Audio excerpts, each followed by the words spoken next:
Buenas tardes a todos. Muchas gracias por unirse a este evento conmemorativo del Día Mundial de la Trombosis. Es para mí un gusto darles la bienvenida, saludarles a través de esta pantalla que ahora tenemos que hacerlo por situación de la pandemia, pero que a pesar de esto nos mantenemos unidos en el aprendizaje y en el conocimiento y en la perseverancia de querer avanzar más en estos temas de la trombosis, de la prevención y de la concientización. Quiero agradecer muy especialmente a Laboratorios Licón por haber hecho posible este evento y hacerlo visible a todos ustedes. Como saben, es un evento completamente gratuito que únicamente busca poder transmitir el mensaje y poder llevar a ustedes la actualización que existe hoy con la pandemia del COVID-19 y estos eventos trombóticos que tienen una estrecha relación. Vamos a estar trabajando con ustedes a lo largo de estos 3 días, 13 de octubre, 14 de octubre y 15 de octubre. Es muy importante que realicen su registro en las ligas que aparecen directamente en la página del Rincón de la Hemostasia para que no se pierdan ningún minuto de este gran evento. Vamos a dar inicio a nuestras actividades del día de hoy. Vamos a tener la presencia del doctor Alejandro Morales de la Vega, de Laboratorios Licón, al químico Pedro Malacara, también de Laboratorios Licón, y al doctor Jorge Luis, que también nos acompaña desde Colombia. Entonces, sin más preámbulo, quiero agradecer a todos los que están conectados y bueno, pues también al final vamos a tener un espacio breve de preguntas para que vayan preparando sus preguntas y sus comentarios a los panelistas y podamos interactuar unos breves instantes.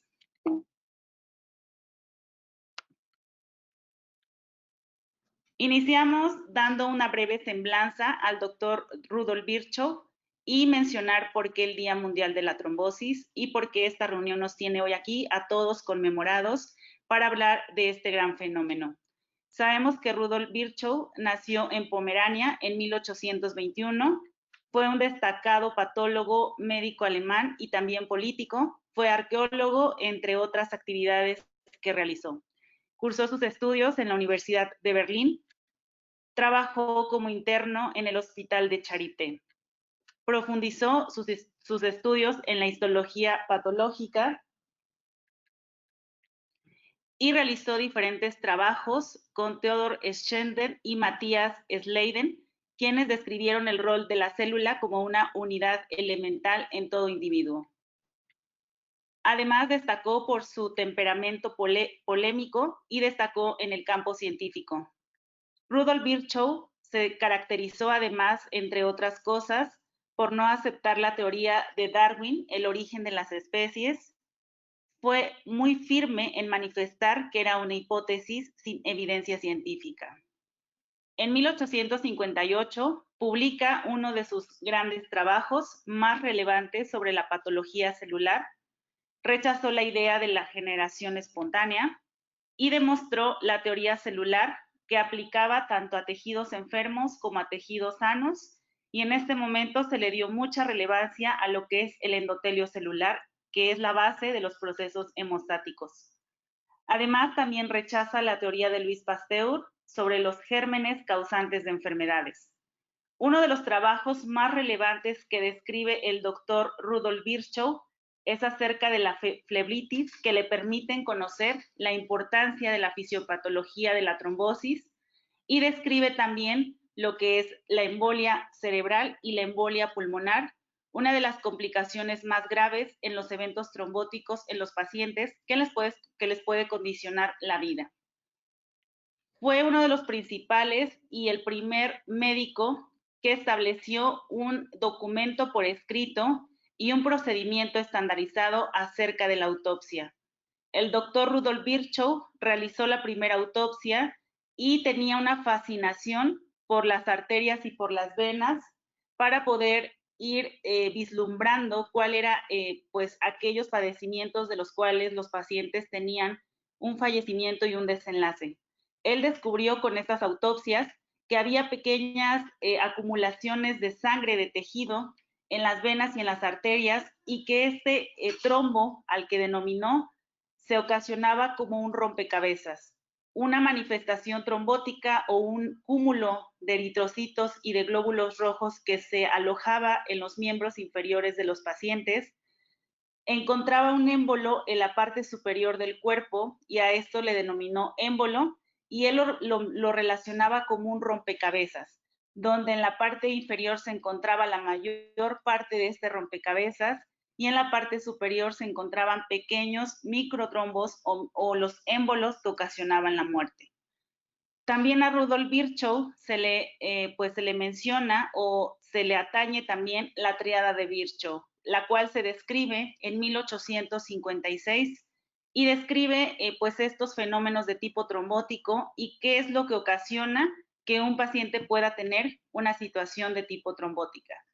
Rudolf Virchow describe que si existe una alteración en el flujo de la sangre, una turbulencia o viscosidad, si hay un daño directo en el endotelio, una lesión vascular, y esto ocasiona una hipercoagulabilidad, un paciente está predispuesto a tener un evento trombótico. El doctor Rudolf Virchow muere en Berlín, Alemania, el 5 de septiembre de 1902, dejando un gran legado en el campo de la medicina. En esos diarios, en esos años, se escriben algunas alusiones a lo que fue Rudolf Virchow, las cuales me voy a permitir leer. Con la muerte del doctor Rudolf Virchow, desaparece el más ilustre cultivador de las ciencias biológicas y médicas de Alemania. Era un hombre de baja estatura, delgado, de poca resistencia al parecer, pero enérgico y activo y de una claridad de entendimiento bien rara a la edad de 81 años. Su larga vida ha sido un triunfo continuo, una marcha progresiva hacia la gloria y los honores. Sus obras sobre la febritis, la trombosis y la embolia son clásicas en todo el mundo. La excelente política sanitaria y la incomparable higiene pública de Berlín son obras de Virchow en gran aporte.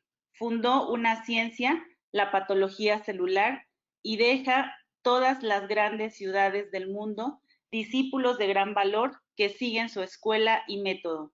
Fue catedrático de anatomía patológica, de patología general y terapéutica en la Universidad de Berlín y desempeñó en estos últimos años el cargo de director del Instituto de Anatomopatológico. Era presidente de la Sociedad de Medicina de Berlín, fundador de la Sociedad de Antropología, individuo de la Academia de Ciencias. Con la muerte de Rudolf Virchow, Alemania no solamente pierde un hombre, sino que además pierde 4 hombres en uno solo. Su principal patólogo, su mejor antropólogo, su principal sanitarista, su liberal más ferviente. En honor a Rudolf Virchow, el cual nace el 13 de octubre, se conmemora el Día Mundial de la Trombosis, el cual busca aumentar la conciencia global de la trombosis, identificar las causas, los signos y síntomas, identificar factores de riesgo y sobre todo la prevención y el tratamiento basado en evidencia. Desde el 2014 se ha establecido el Día Mundial de la Trombosis por la Sociedad Internacional de Trombosis y Hemostasia, y ese año en el cual se funda, 175 países se unen a este gran movimiento. La Sociedad Internacional de Trombosis y Hemostasia fue fundada desde 1969 y es una organización sin fines de lucro que promueve la prevención, el diagnóstico basado en evidencia y el tratamiento. La ISTH es una organización internacional y actualmente cuenta con más de 40,000 miembros, médicos, investigadores, personal de laboratorio y muchas personas trabajando en pro de la salud y la trombosis. Entre sus actividades e iniciativas de gran prestigio destacan programas de educación y normalización, actividades de investigación, reuniones y conferencias, publicaciones revisadas por expertos y comité de expertos. La ISTH se encarga también, además de la investigación, de formar jóvenes en educación para enfatizar la educación. También tiene guías de práctica clínica y diferentes situaciones que ayudan a la educación y la investigación continua. Este es el portal de la página de la Sociedad Internacional de Trombosis y Hemostasia, el cual está al alcance de todos ustedes.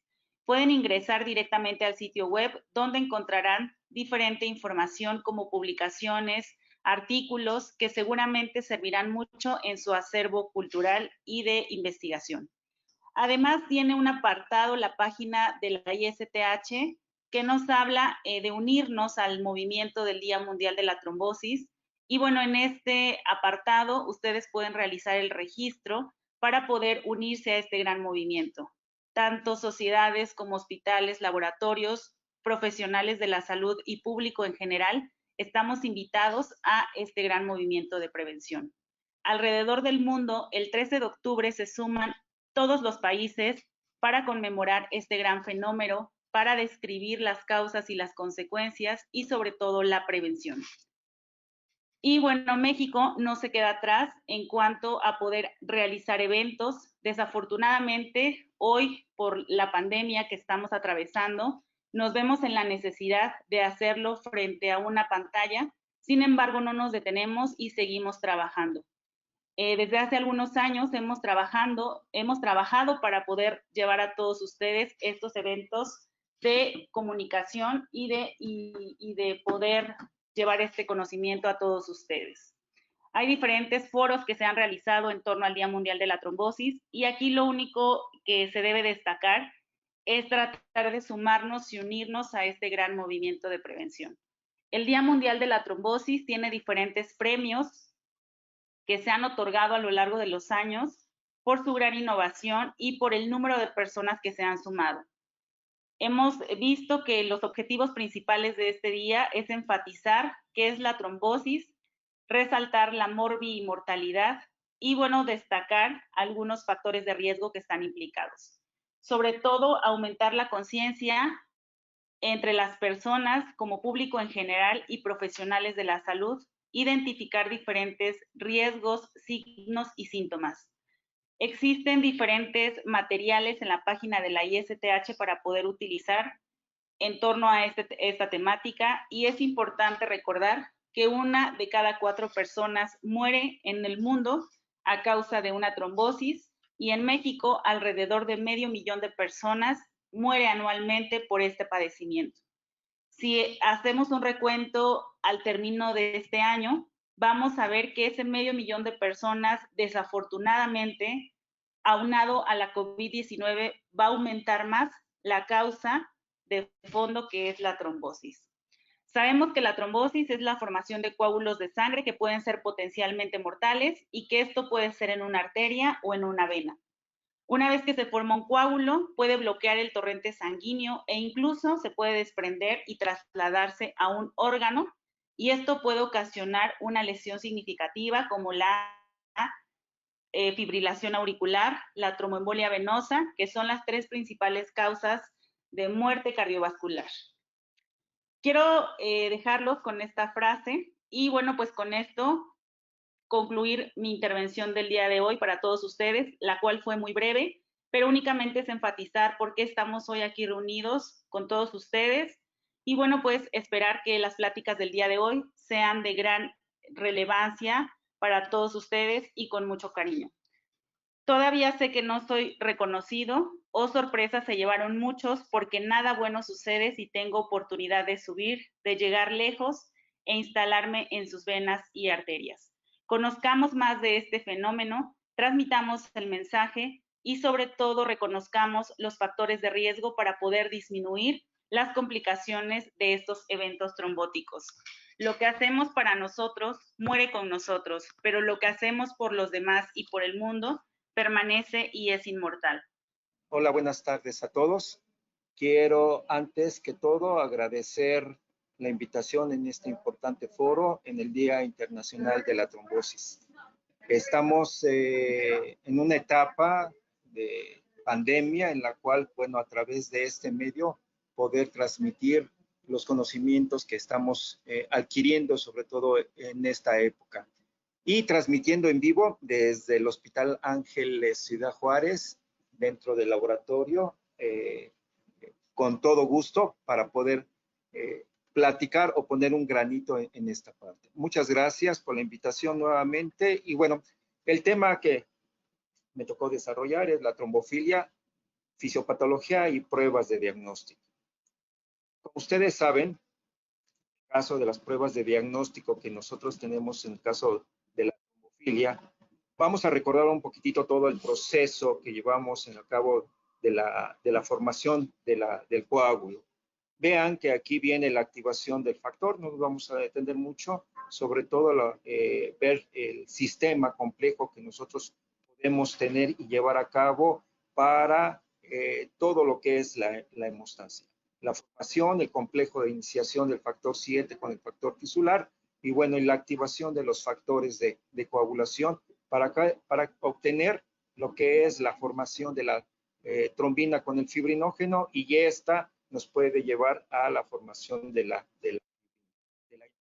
malla de fibrina que nosotros tenemos. Hay procesos regulatorios en los cuales se mantiene y constantemente lo que es la formación. Pero también existe fenómenos en los cuales son procesos inhibitorios natural, en los cuales intervienen algunas enzimas como la antitrombina con la activación de la parinoide, que la activa a la capacidad que tiene la trombina de poder inhibir a ciertos factores, como el caso del factor 10 activado o 5 activado en esta parte, pero también tiene actividad acerca de la trombina. Pero por otra parte tenemos la trombomodulina, que en esto, al momento de ser cortada, puede unirse a la proteína C y esta proteína conjuntamente con la resistencia para poder inhibir estos factores. Si nosotros recordamos toda la formación de todo el proceso de regulación de hemostasia, pues bueno, es un flujo en la cual nosotros podemos tener en esta parte que tenemos en esta determinación. Pero también en el proceso de la formación de la trombina, también hay procesos de degradación de la misma, en la cual podemos tener productos de la degradación o podemos tener dímeros o podemos tener procesos. Entonces, todos los componentes fibrinolíticos que nosotros tenemos dentro del proceso regulatorio, pues empezamos con el plasminógeno, que esta se va a convertir a plasmina, y esta plasmina pues va a producir lo que es la degradación de la fibrina. Y esto es muy, muy importante para los eventos trombóticos que nosotros estamos determinando. Por eso decimos que la hemostasia es un fino balance entre la hemorragia y la trombosis. Es un equilibrio que debemos de tener. Y sobre todo los aspectos hemorrágicos que podemos tener, los podemos dividir en cuestiones hereditarias, adquiridas, factores de coagulación, plaquetas y vasos sanguíneos. En cambio, en una trombosis podemos tener tanto hereditarias como adquiridas, pero también se van a ver involucrados los factores plasmáticos, las plaquetas y el endotelio que nos persiste en esta parte. Entonces, ¿qué es definición de la trombofilia? La trombofilia es un estado clínico alterado asociado por un incremento de la tendencia a formar trombos o coágulos en el sistema vascular, tanto arterial como venoso. Como ya lo explicaba la química Brenda, puede ser tanto arterial como venoso. La trombosis no tiene un origen único, más bien tiene un origen multifactorial. Y vamos a ver que existen muchos factores que se van a ver implicados donde confluyen factores tanto hereditarios como adquiridos. Por eso es muy importante este Día Mundial y ser conscientes de todos los factores que existen para evitar la trombosis. Simplemente la trombosis, como lo acabamos de mencionar, es la obstrucción local del flujo sanguíneo en alguno de los vasos, ya sea arterial o venoso, que interfieren en el flujo normal del torrente circulatorio. Esta fibrina o esta masa que impide el paso de la sangre se le llama trombo y está compuesto por una malla de fibrina, plaquetas y otros elementos celulares de la sangre. Como ustedes ven, la epidemiología de la trombosis es la causa de muerte en el mundo, es la primera causa de muerte. Vicky Clamen estima que casi 2 millones de individuos mueren en Estados Unidos como consecuencia de una trombosis arterial o venosa. Y el 50% de estos pacientes tienen un defecto de las plaquetas o de la coagulación, tanto hereditaria como adquirida en esta parte. Entonces, es muy importante que nosotros tengamos esta visualización, que nosotros podemos llevarla a cabo. La epidemiología de estos 2 millones de individuos fallecen a causa de trombosis, ya sea arterial o venosa. Vean el número de hospitalizaciones. Sí es un problema de salud pública que nosotros tenemos que tener. Y además el costo, no solamente de vida, sino en el costo que cuesta la salud pública para poder llevar a cabo estas determinaciones. Entonces, vean la importancia que podemos tener en esta situación. Como lo acabamos de ver en la triada de Virchow en 1953, pues él establece su famosa triada, en la cual puede haber estenosis venosa, daño en la pared o alteraciones de la sangre. Y todo esto nos puede llevar hacia la trombosis que puede tener nuestra obstrucción de este coágulo. Entonces, el fenómeno trombótico que presenta es la suma de todos estos factores de riesgo, y esto nos va a conformar que el individuo de estos varios factores predisponentes es riesgo relativo para incrementar esta trombosis proporcionalmente. ¿Cuál ha sido el problema de este fenómeno?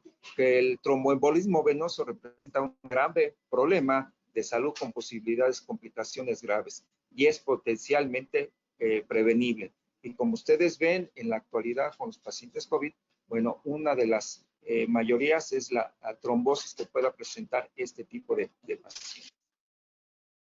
La clasificación que nosotros podemos tener en la trombofilia primaria y secundaria, bueno, en esta tabla podemos tener deficiencia de la antitrombina, deficiencia de los factores inhibitorios naturales como la proteína C y proteína S, deficiencia del inhibidor del factor tisular, la resistencia a la proteína C, el factor de Leydig, deficiencia del factor 12, mutación, y hablando genéticamente, también no debemos olvidar la mutación 20-210 del genoma de la protrombina, deficiencia del plasminógeno, la hiperhomocisteína. Entonces, todas esta es la clasificación de la trombofilia primaria. Y la secundaria, pues bueno, tenemos la edad mayor de 45 años, la obesidad, que actualmente pues ya somos uno de los países con mayor morbilidad en obesidad, insuficiencias cardíacas, cirugías, embarazos, empleo de estrógenos, inmunización prolongada, anticoagulante lúpico y aterosclerosis. Esta clasificación, como ustedes puede ser arterial o venosa, y todos los daños que nosotros podemos tener y podemos definir como el trombo blanco o el trombo rojo. Y aquí están todos los efectos que nosotros podemos en la irrigación, sobre todo, que impide impide irrigación normal del tejido. Un ejemplo, el infarto al miocardio, que son las arterias coronarias.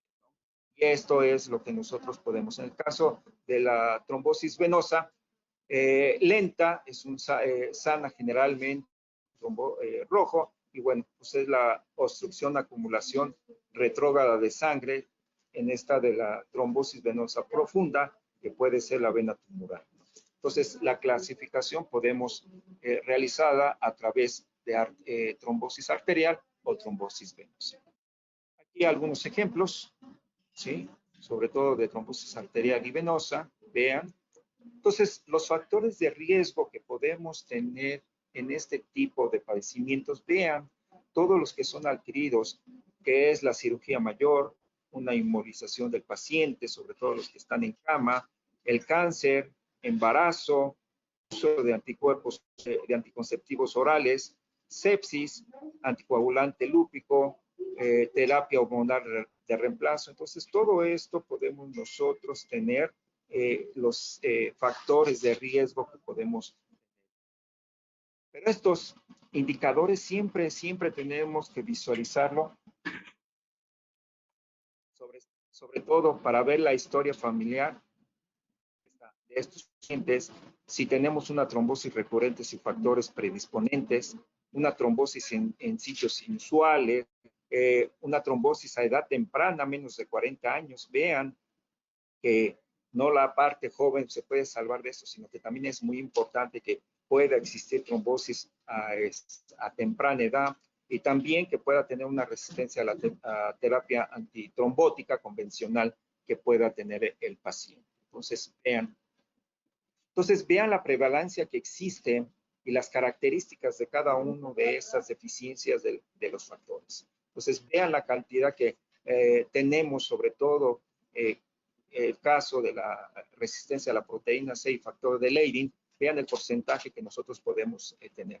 También existe la mutación 20200 de este gen, pero vean todos los defectos que nosotros podemos tener, la prevalencia en porcentaje y sus características que nosotros podemos tener acerca de estas deficiencias que tenemos. Entonces, el caso de las trombofilias hereditarias, pues vean, aquí tenemos la resistencia a la proteína C, que es el factor de Leydig, la alteración de la antitrombina o la disminución tipo 1 o una disfunción tipo 2, las alteraciones de las proteínas C coagulante tipo 1 y tipo 2, la C y la S, aumento de la protrombina en el gen 20-21-0A, alteraciones de la fibrinolisis, que es la alteración del plasminógeno, disminución o una disfunción de esta misma, o la disminución de activadores del plasminógeno. También otra de las pruebas es la hiperhomocisteína, que también son pruebas en las cuales también podemos tener este tipo de trombofilias hereditarias. Vean, 1993, por Dalbach y colaboradores en Suecia, en 1900, la detección basada acerca de la resistencia a la proteína C activada, que constituye la causa más frecuente de trombofilia hereditaria. Entonces, los laboratorios no contan, hay reactivos que se puede contar, es una prueba muy rápida, y bueno, no tenemos la información, o no se da la información en el laboratorio que puede tener pacientes a la resistencia de la proteína C. En este caso, quiero comentarles que aquí se ha implementado en el Hospital Ángeles este tipo de pruebas por la importancia que tiene a la trombosis. Entonces, vean que todo esto nos puede llevar y que existen métodos que podemos detectar y que, bueno, podemos prevenir este tipo de padecimientos y sobre todo que tengan a la tecnología que ustedes puedan tener en ese aspecto. Entonces, vean la importancia de tener. Rápidamente quise poner en exposición la activación de la proteína C. No nos vamos a llevar mucho tiempo porque no nos alcanzaría y me comería el tiempo del siguiente expositor, pero bueno, esta activación de la proteína C, la inhibición que nosotros podemos tener por resistencia a la proteína C, el acoplamiento, y vean la gráfica que una puede hacer una curva en TTPA en segundo y cuando esta puede hacer una resistencia de la proteína. Se vea la gráfica en concentración en nanomoles de esta concentración, resistencia de esta proteína. Causas que pueda tener esta resistencia, tenemos dos conceptos, las hereditarias y las adquiridas. Aquí están los diferentes factores donde se han descritos en esta parte, y las adquiridas, pues bueno, tenemos importante como es el embarazo, la diabetes, que tenemos la homocysteína y los anticoagulantes lúpicos que nosotros podemos tener. Entonces, vean la importancia de contar con una prueba que para poder prevenir lo que es una trombosis, sobre todo la trombosis adquirida en la parte. También rápidamente veamos su actividad vía intrínseca de la proteína, simplemente es la unión de la arginina 506 para llevar una regulación normal de la coagulación. Por otra parte, tenemos la vía siguiente, la cual las normalidades que tiene, que puede provocar una hipercoagulidad, que pueda presentar el paciente a través de estas determinaciones. Entonces, también existe la mutación de la proteína 20200, en la cual sustituye en el factor 2 de un nucleótido, una guanina, por una adenosina. Entonces, se ve asociado a una disminución de proteínas, disminución de proteína S o incremento de la protrombina. También en el caso de la mutación es una serpentina que se codifica en el cromosoma 11. La mutación de la protrombina fue identificada en 1916 por Port y Rosendahl, y existe una sustitución de, como comentamos, de una adenina por guanina en la posición, por eso se le dice posición 20-210 de este gen de protrombina.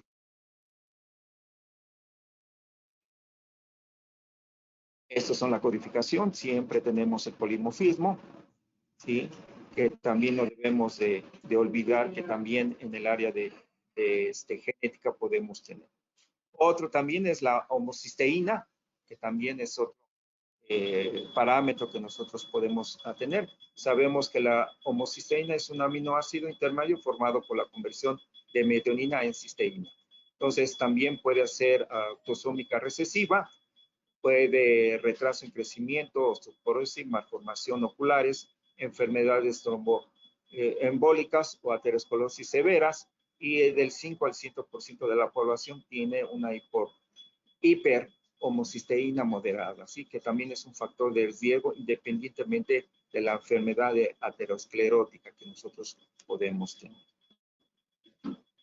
Rápidamente, la metionina, aquí es una transfusuración del ácido fólico, esto para tener el aspecto de la cisteína. También en el caso de la hiperhomocisteína trombosis puede ser un daño directo del endotelio, una disminución de la expresión de la trombomodulina, tenemos una disminución de la actividad de la proteína C, aumento de la actividad del factor 5 y aumento de la actividad plaquetaria. Aumenta en el caso de la homocisteína plasmática, aumenta en hombres, la edad, el tabaquismo, el café, el alcohol, defectos genéticos del metabolismo, y bueno, se puede medir a través de cromatografía líquida de alta precisión, a través de ELISA también. ¿Cuál es el tratamiento? Pues el ácido fólico. Otra puede haber una deficiencia de la antitrombina, ¿sí? Vean las cadenas livianas, las cadenas pesadas que nosotros podemos ver, la parte de la antitrombina que nosotros tenemos. Entonces, la deficiencia congénica de la antitrombina, pues es una herencia autosonómica dominante con una prevalencia de 1 a 400. El 55% de estos individuos con defecto bioquímico tienen cuando menos un evento trombótico en su vida. Y se reconocen dos tipos diferentes. Tipo 1, que es defecto de la síntesis de esta proteína, y 2, que es defecto de la molécula de la proteína función. En ambos tipos se encuentra una disminución de la función de la proteína en un 50%. Vean, aquí en el caso de las heparinas no fraccionadas, que es que se une a la antitrombina, ocasionando un cambio de conformación que aumenta su capacidad inhibitoria sobre la trombina y los factores 9 y 10. Vean, ¿sí? Heparina. Y esto, para que la inactivación de la trombina sea acelerada, debe formar un complejo terciario que es antitrombina más heparina más trombina. Ahí está. El factor 10 solo requiere del cambio conformacional de esto. En el caso de heparinas de bajo peso molecular, en comparación con las heparinas no fraccionadas, las heparinas de bajo peso ejercen un mayor efecto inhibitorio sobre la actividad del factor 10. Esto tiene una relación con su capacidad de prolongar el tiempo parcial de tromboplastina.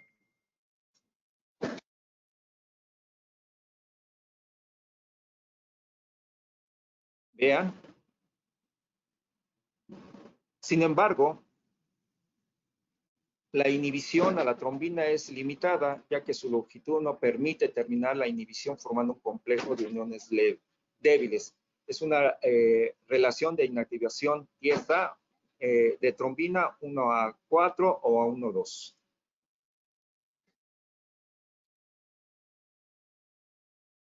Deficiencia de la proteína C. Es simplemente una herencia autosómica dominante con prevalencia de 1 a 300. El 75% de los individuos deficientes presentan uno o varios eventos trombóticos en su vida. Algunos individuos presentan solo síntomas leves. Se reconoce dos tipos diferentes: tipo 1, defecto de la síntesis de esta proteína, y tipo 2, defecto de la función de la proteína. El estado homocigoto se manifiesta como púrpura neonatal fulminante, que se le conoce como púrpura fulminis neonatal. La deficiencia de la proteína S es también una herencia autosomómica dominante con una prevalencia de eventos trombóticos del 40 al 70% de los individuos deficientes.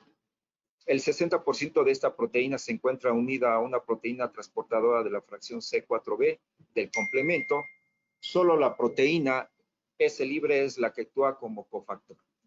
El estado hipercoagulable que presenta al haber una disminución de un 50-60% de la proteína total, y esto es las características. Vean las imágenes de las dos conformacidades de esta proteína.